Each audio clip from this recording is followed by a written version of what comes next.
Hello my dear students, कैसे हो आप लोग। ओके, सो लास्ट क्लासेस में हमने क्लास 11th का कुछ चैप्टर्स का अप टू फ्रिक्शन हमने कॉन्सेप्चुअल प्रॉब्लम के बारे में डिस्कस किया था।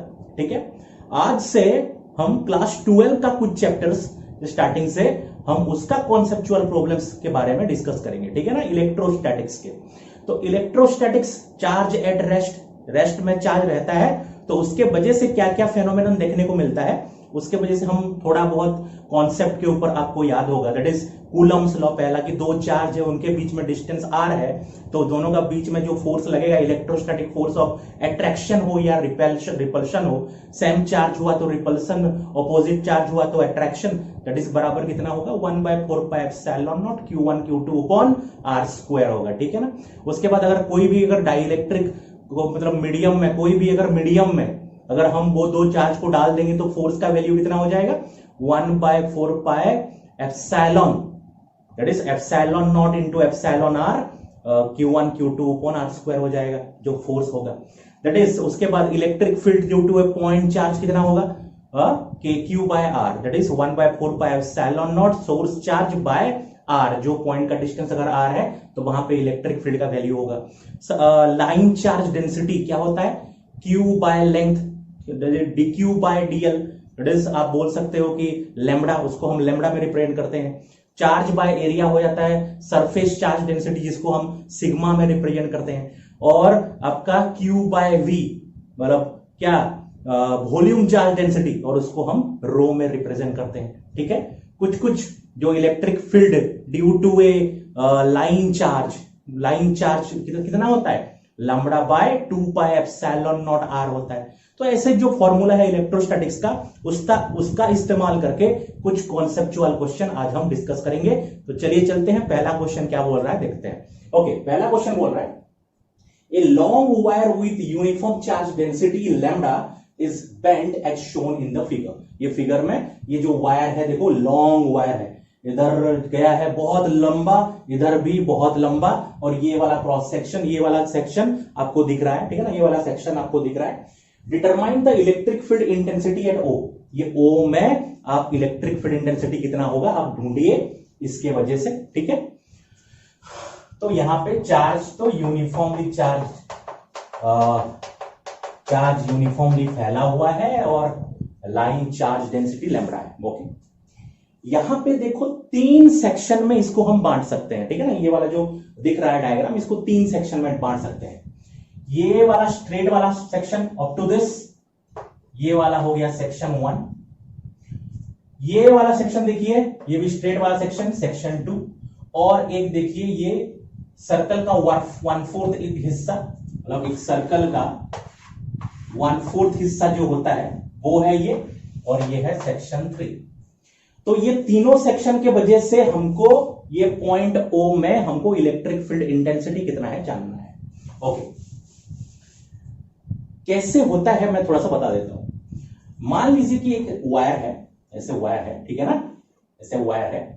अगर ये पॉइंट है मान लो O, और यहां पे ये चार्ज यूनिफॉर्मली फैला हुआ है और इसका लाइन चार्ज डेंसिटी है लैम्बडा। अगर ये वाले एंड से, अगर ये एंगल आपने मान लिया θ1 और ये वाले एंड से ये एंगल को आपने मान लिया θ2, तो electric field intensity at the point O due to this line charge means what, limited, जो कि मतलब इंफिनिटी तक नहीं गया है, बहुत लंबा नहीं है, उसका जो लेंथ है हमको मालूम है कितना है। तो उसके वजह से अगर लैम्बडा फैला हुआ है और ये θ1 ये θ2 है, तो इलेक्ट्रिक फील्ड इंटेंसिटी बराबर हो जाता है लैम्बडा बाय 4πε0, ये वाला डिस्टेंस R, मान लो कि ये वाला डिस्टेंस R है, तो lambda by 4πε0 R sin θ1 plus sin θ2। ठीक है, ये वाला फॉर्मूला को थोड़ा सा हम ध्यान में रखेंगे कि अगर एक इतना लेंथ का एक वायर है हमको, जिसका जो एंड है वो क्या हमको पता है, ठीक है ना, लिमिटेड लेंथ है। अगर ये एंड से वो पॉइंट में θ1 एंगल बन रहा है और ये पॉइंट में θ2 एंगल बन रहा है, तो electric field intensity at the point due to this line charge is equal to lambda by 4πε0 R sin θ1 plus sin θ2 होता है। ठीक है, ये पता है। तो इसके वजह से देखते हैं, ये वाला पार्ट की वजह से कितना होता है, थोड़ा सा देख लेते हैं तो हमको ज्यादा आइडिया आ जाएगा।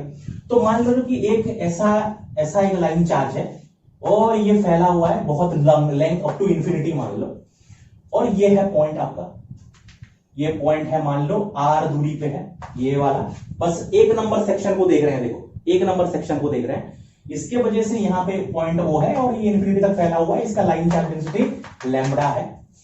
अभी यहाँ पे एंगल ड्रॉ करेंगे, देखो ये वाला एंड से जो एंगल यहाँ पे जो θ2 एंगल था, ये θ2 एंगल का वैल्यू कितना हो गया, 0 हो गया, सही है, θ2 एंगल का वैल्यू कितना हो गया, 0 हो गया। और यहां पे θ1 कहां पे मिलेगा हमको पता नहीं, कहां पे मिलेगा, तो θ1 बराबर कितना हो गया, 90 डिग्री हो गया, ठीक है, θ1 बराबर कितना हो गया, 90 डिग्री, क्योंकि कहां पे मिलेगा, ये इंफिनिटी तक फैला हुआ है तो कहां पे मिलेगा पता नहीं, तो हम मान सकते हैं θ1 90 degree, θ2 is equal to 0।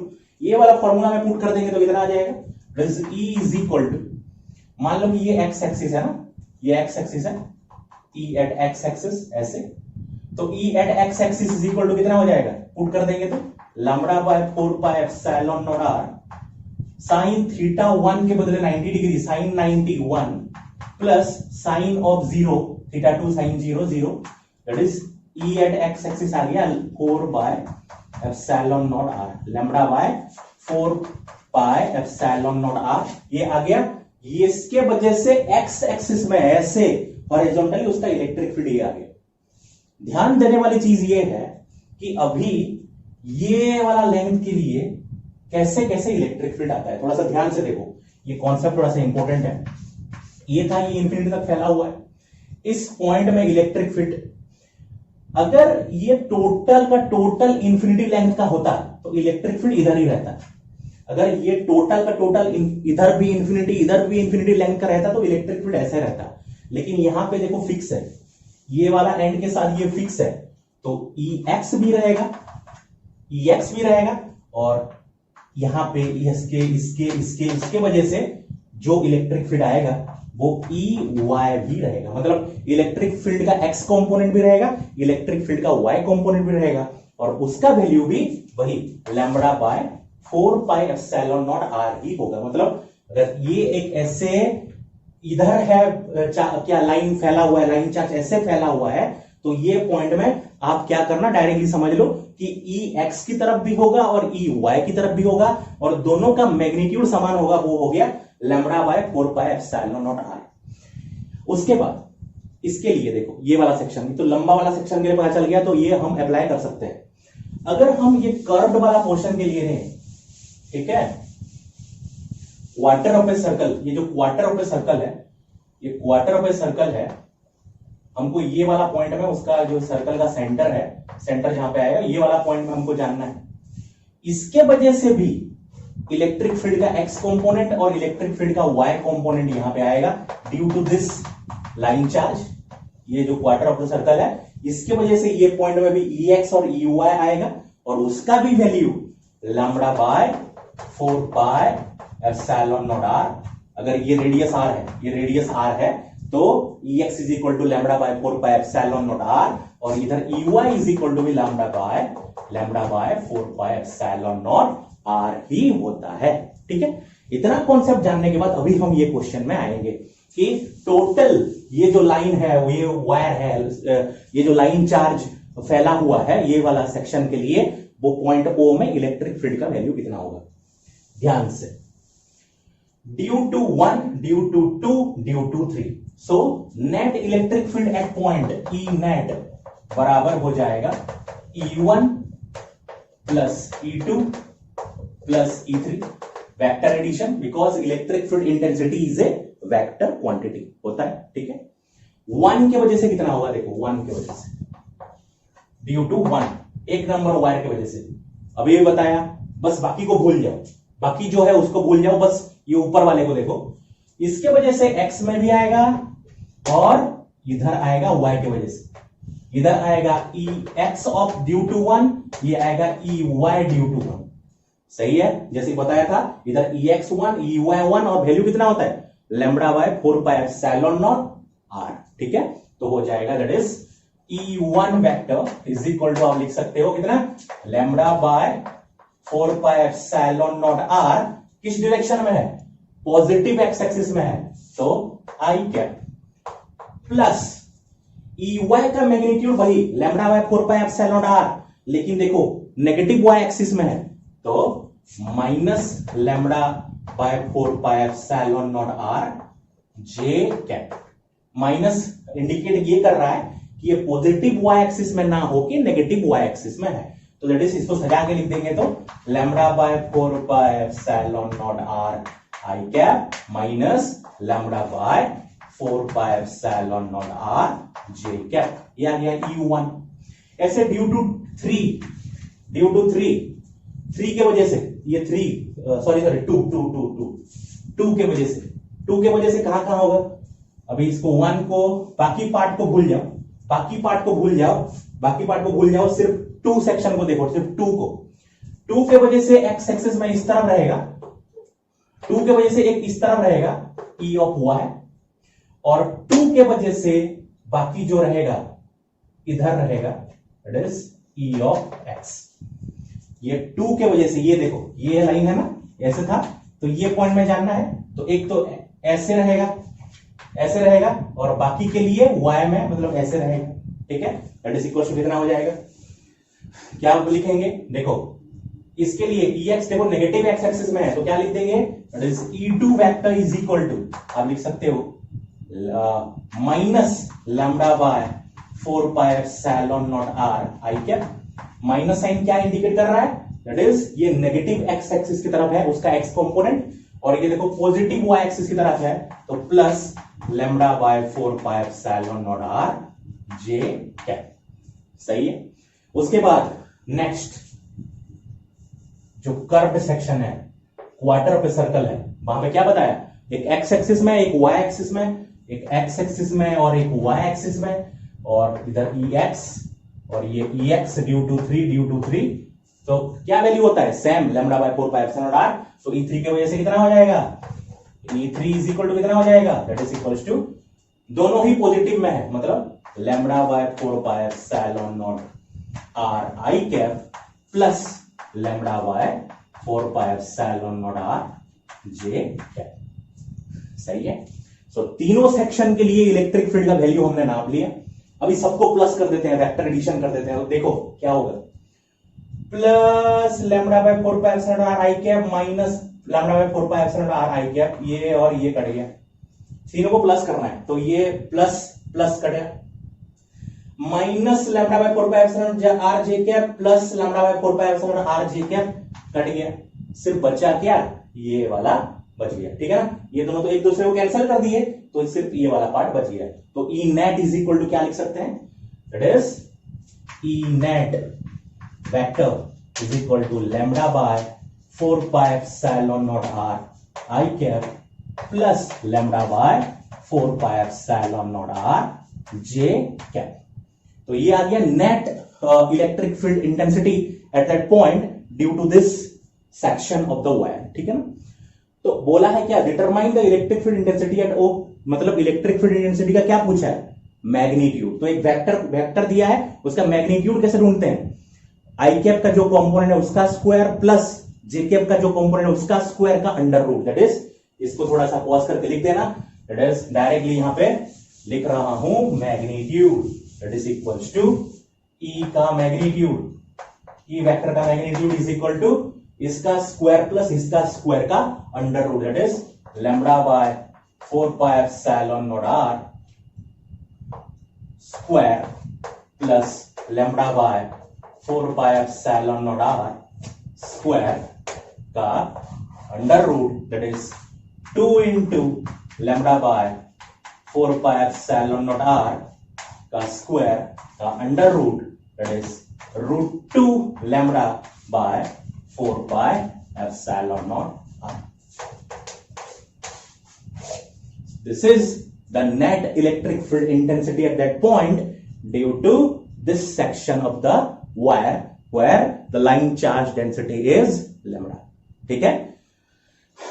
So इसको वीडियो को पॉज कीजिए और इसको नोट डाउन कीजिए, फिर चलते हैं नेक्स्ट क्वेश्चन की तरफ। हो गया बच्चों? ओके, चलिए चलते हैं नेक्स्ट क्वेश्चन की तरफ, ठीक है ना। नेक्स्ट क्वेश्चन क्या बोल रहा है, a segment of a charged wire of length L, charge density lambda 2 and an infinitely long charged wire charge density lambda 1 lie in a plate at right angles to each other. The separation between the wires is R naught. Determine the force of interaction between the wires. ठीक है, ये है अपना question कि एक lambda 2 charge density का L length का एक वायर है जिसका लाइन चार्ज डेंसिटी लैम्बडा 2 है, और एक इनफाइनाइटली लॉन्ग एक वायर है जिसका आपका लाइन चार्ज डेंसिटी लैम्बडा 1 है, और दोनों वायर के बीच में दूरी R नॉट है। तो और उसको सेम प्लेट में है, सेम प्लेट में अगर दोनों को रखा गया है तो बताओ कि दोनों के बीच में जो इंटरेक्शन, जो फोर्स का जो फोर्स लगेगा, फोर्स ऑफ इंटरेक्शन होगा वो कितना होगा। ठीक है, हम जानते हैं इनफाइनाइटली लॉन्ग वायर के वजह से, इनफाइनाइटली लॉन्ग वायर के वजह से R दूरी पे, कोई भी दूरी R पे इलेक्ट्रिक फील्ड का value lambda by 2 pi epsilon naught R होता है। ठीक है, एक इनफाइनाइटली लॉन्ग वायर अगर उसका लाइन चार्ज डेंसिटी लैम्बडा है तो R दूरी पे उसका इलेक्ट्रिक फील्ड इंटेंसिटी का वैल्यू होता है lambda by 2 pi epsilon naught R। Okay, लेकिन यहां पे देखेंगे अपन, यहां पे देखेंगे तो यहां पे कोई पॉइंट नहीं है, टोटल लाइन है। मतलब हर एक पॉइंट में यहां पे, यहां पे, यहां पे, यहां पे, यहां पे, हर एक जगह पे इलेक्ट्रिक फील्ड इंटेंसिटी का वैल्यू अलग अलग होगा, क्योंकि एक डिस्टेंस तो नहीं है। ठीक है ना, ये लाइन में फैला हुआ है तो जो 2 पाई यहां पे मान लो R नॉट दूरी है तो यहां पे इलेक्ट्रिक फील्ड कितना होगा, 2 pi lambda by 2 pi epsilon R naught. यहां पे अलग होगा, यहां पे अलग होगा, यहां पे अलग होगा, यहां पे अलग होगा। तो इलेक्ट्रिक फील्ड हर एक जगह पे चेंज हो रहा है। मतलब जो फोर्स भी लग रहा है वायर के, इसके वजह से इसके ऊपर जो फोर्स लग रहा है, हम जानते हैं कि आपका फोर्स बराबर होता है charge into electric field intensity, QE, F is equal to Q into E। तो अगर Q भी पता भी हो तो इलेक्ट्रिक फील्ड का वैल्यू तो अलग अलग है, मतलब अलग अलग जगह पे अलग अलग फोर्स लगेगा। ठीक है, तो फोर्स एक जगह पे कांस्टेंट नहीं लग रहा है, वेरिएबल फोर्स लग रहा है, वेरिएबल फोर्स लग रहा है। तो इसको हम कैसे करते हैं, कोई भी जगह पे हमने देख लिया कि अलग अलग जगह पे अलग अलग फोर्स लग रहा है, वेरिएबल फोर्स लग रहा है, तो एक ही चीज है जो कि हमारा मदद कर सकता है, इंटीग्रेशन। ठीक है ना, इंटीग्रेशन की मदद से इसको करते हैं। देखते हैं कि कैसे करेंगे, देखो ध्यान से। इस तरह का क्वेश्चन को कैसे सॉल्व किया जाता है, हम मान लेते हैं कि x दूरी पे एक छोटा सा डिस्टेंस है dx। तो हम मान लिए कि यहां से x दूरी पे हमने एक छोटा सा लेंथ ऑफ द वायर ले लिया dx। ठीक है, ओके, इसका लेंथ L है। ठीक है, लैम्बडा 2 उसका लाइन चार्ज डेंसिटी है। लाइन चार्ज डेंसिटी क्या होता है, चार्ज बाय लेंथ, मतलब total charge by length is equal to lambda 2। Total charge मान लो कि यहां पे चार्ज है Q by L is equal to lambda 2। ठीक है, मतलब चार्ज पर यूनिट लेंथ आपका लैम्बडा 2 है। तो यहां पे dx अगर लेंथ है, dx लेंथ है, वहां पे चार्ज अगर dq रहा, वो dq का वैल्यू कितना होगा, एक चॉकलेट का दाम लैम्बडा 2 है तो dq चॉकलेट का दाम कितना होगा। बस आप क्या लिख सकते हो, total charge is equal to कितना पता चल गया। अच्छा देखो ध्यान से, charge per unit length that is line charge density is equal to lambda 2 है। तो dx डिस्टेंस में जो चार्ज रह रहा है वो है dq। dq is equal to क्या होगा, लैम्बडा 2 इंटू dx। ओके, तो हमको पता चल गया कि हमने एक छोटा सा x दूरी पे एक छोटा सा लेंथ लिया dx, और यहां पे जो छोटा सा चार्ज dq है वो हो गया lambda 2 into dx। Lambda 2 into dx वो है। तो इसके वजह से वहां पे कितना फोर्स लगेगा, यहां पे कितना फोर्स लग रहा है, छोटा सा फोर्स लगेगा। तो हम जानते हैं electric field at a distance x due to this is equal to होगा lambda by 2 by epsilon naught x होगा, क्योंकि x दूरी पे ये वाला लिए हैं तो E is equal to lambda by 2 by epsilon naught x हो। तो छोटा सा force dF is equal to dq into E, F is equal to QE। तो छोटा सा force dF is equal to हो जाएगा dq into E। dq is equal to हमको पता है लैम्बडा 2 dx, और E इज इक्वल टू पता है lambda by 2 pi epsilon x। तो कितना हो जाएगा, दैट इज dq के वजह से पुट कर दो लैम्बडा 2 dx और E is equal to, E तो इसके वजह से आ रहा है, तो इसका लाइन चार्ज डेंसिटी है लैम्डा 1, तो ये लैम्डा 1 होगा। सो E इसके वजह से आ रहा है तो लैम्डा 1 होगा, और ये हो गया लैम्डा 2 dx, तो that is df is equal to dq into E, that is lambda 2 dx into E के जगह पे lambda 1 by 2 pi epsilon naught x। ये आ गया छोटा सा फोर्स एट डिस्टेंस x। तो टोटल फोर्स क्या करेंगे, इंटीग्रेशन करेंगे, इसको थोड़ा सा सजा के लिख देते हैं, जैसे df इज इक्वल टू आ गया lambda 1 lambda 2 by 2 pi epsilon naught x dx, lambda 1 lambda 2 by 2 pi epsilon naught x dx आ गया। तो total force is equal to क्या करना पड़ेगा, इंटीग्रेशन, कहां से कहां तक, कहां से कहां तक लाइन फैला हुआ है, r0 दूरी से लेके r0 प्लस l डिस्टेंस तक फैला हुआ है। तो net force, net total force is equal to integration of df is equal to integration of lambda 1 lambda 2 by 2 pi epsilon naught x dx from r0 to r0 plus l, r0 to r0 plus l integration कर देते हैं। Lambda 1 constant, lambda 2 constant, 2 pi epsilon naught constant, तो बाहर आ गया lambda 1 lambda 2 by 2 pi epsilon naught integration of dx by x from r0 to r0 plus l। सही है, सही है।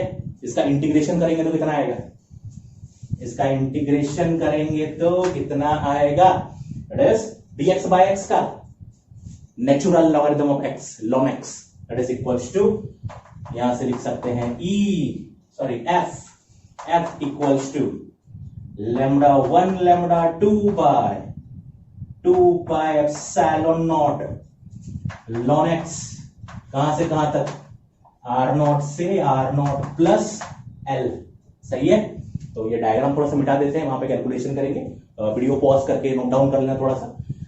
दैट इज यहां से आ जाएगा आपका f is equal to lambda 1 lambda 2 by 2 pi epsilon naught, x के जगह में एक बार r0 प्लस l, फिर x के जगह में एक बार r0, that is ln r0 plus l minus ln r0।